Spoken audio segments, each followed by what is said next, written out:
안녕하세요. 가상자산 쉽게 알려주는 할배입니다. 오늘은 제 채널에서 요즘 많이 다루는 주제인 디파이를 다루어 보려고 합니다. 디파이를 투자하시고 관심이 있으신 분들께서는 디파이 2.0 그리고 그 시초인 올림푸스 다오를 들어보셨을 겁니다.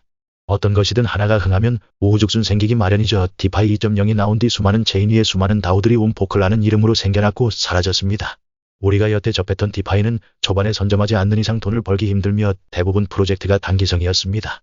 그리고 대부분의 투자자들이 돈을 잃습니다. 프로젝트로부터 배신을 당했다는 표현이 좋겠죠? 지금 다루려는 디파이 3.0은 디파이 2.0에서 생기는 문제점과 오류를 해결하기 위해 탄생했습니다. 물론 디파이 3.0도 어떻게 될지는 모르지만 어떤 식으로 운영이 되며 디파이 3.0에 부합하는 프로젝트는 무엇인지에 대해 한번 공부해보면 좋아할 것 같습니다. 디파이 3.0은 우리가 은행에 돈을 예금하듯 프로젝트에 토큰을 예치를 하면 예치한 자산에 대한 이자를 토큰으로 배분해주며 수익을 최대화하는 방향으로 자산을 관리해줍니다. 쉽게 말하면 내가 그 프로젝트에 예금을 하면 예금한 것에 대한 보상을 이자로 준다는 것이죠. 그럼 기존의 다른 디파이들과 비슷한 게 아닌가? 라고 생각하실 테지만 여기서부터가 핵심입니다. 디파이 3.0은 다른 디파이 프로젝트와 다른 토크노믹스를 가지고 있습니다. 그건 바로 세금입니다.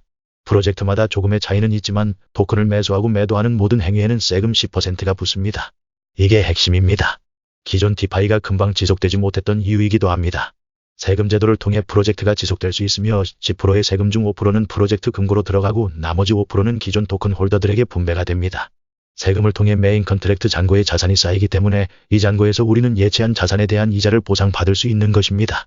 디파이 3.0은 세금을 기존 홀더들에게 분배하는 리플렉션을 통해 토큰을 홀딩함으로써 얻는 보상을 높여주고 금고 수익을 통한 토큰 바이백을 전략을 통해 토큰의 가격 방어를 해줄 수 있습니다.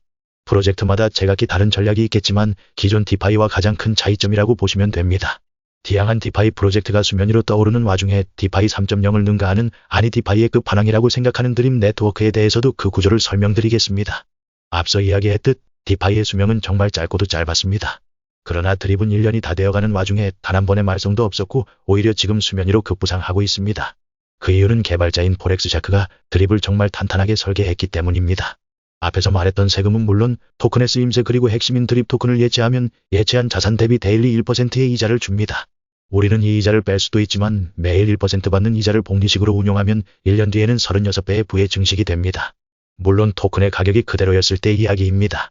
그러나 드립의 가격은 계속해서 올라가고 있고 앞으로는 개발자와 드립팀에서는 다양한 프로젝트를 기획하고 지금도 이어나가고 있으며 마케팅 또한 활발히 할 것이라고 했습니다. 그러면서 개발자는 인터뷰에서는 올해 연말 드립 토큰 한 개당 3,000에서 5,000달러까지 오를 것으로 예상한다고 얘기했습니다. 지금 가격이 140달러인 상황에서 5,000달러가 되었다고 가정한다면 한 개당 30배 이상의 가격 상승 100만원을 예치했다고 한다면 3천만원이 되는 것이며 매일 30만원의 이자를 보상으로 받을 수 있는 것입니다. 저 또한 투자자로서 이렇게 되길 바랍니다. 그럼 이 프로젝트가 안전한가에 대한 의구심이 생기실 수 있습니다. 이 부분은 제가 전에 올렸던 영상을 참고하신다면 그 의구심이 사라지실 겁니다. 신규 투자자들이가 가장 우려하는 부분은 우리가 예치한 자산은 찾을 수 없다는 것인다. 저는 이게 핵심이며 이 프로젝트가 영속할 수 있는 이유라고 생각하고 그래서 더 믿음이 갑니다. 그렇게 생각하지 않으시는 분들도 계시겠지만요. 우리가 예치한 자산은 메인 컨트랙트로 들어가며 그 메인 컨트랙트는 개발자가 죽어도 건들 수 없는 것입니다. 즉 디파이의 핵심 요소인 탈중화를 실현한 것이며 우리는 그 메인 컨트랙트에서 이자를 보상으로 받는 것입니다. 시간의 흐름에 따라 플레이어 수는 계속해서 늘어가고 있으며 눈치 빠른 투자자들은 이미 진입하여 원금을 회복하고 계속해서 연금식으로 이자를 받고 있습니다. 저도 그들 중 하나입니다. 투자는 본인의 선택이고 책임 또한 본인이 지는 것이긴 하지만 계속해서 당할 수밖에 없는 개미 투자자들에게는 어떻게 보면 좋은 기회인 것 같아서 디파이 3.0을 소개해드리면서 제가 생각하는 디파이의 끝판왕인 드립을 소개해드렸습니다. 저와 같은 어떤 한 외국인 드립 투자자가 말하더군요. 내년이면 이제 가상자산 시장에서 둘로 나뉠 것이라고요. 드립을 하는 사람과 안 하는 사람으로요. 관심 있으신 분들은 댓글 또는 더보기란 오픈 커뮤니티로 오셔서 질문 주시면 감사하겠습니다.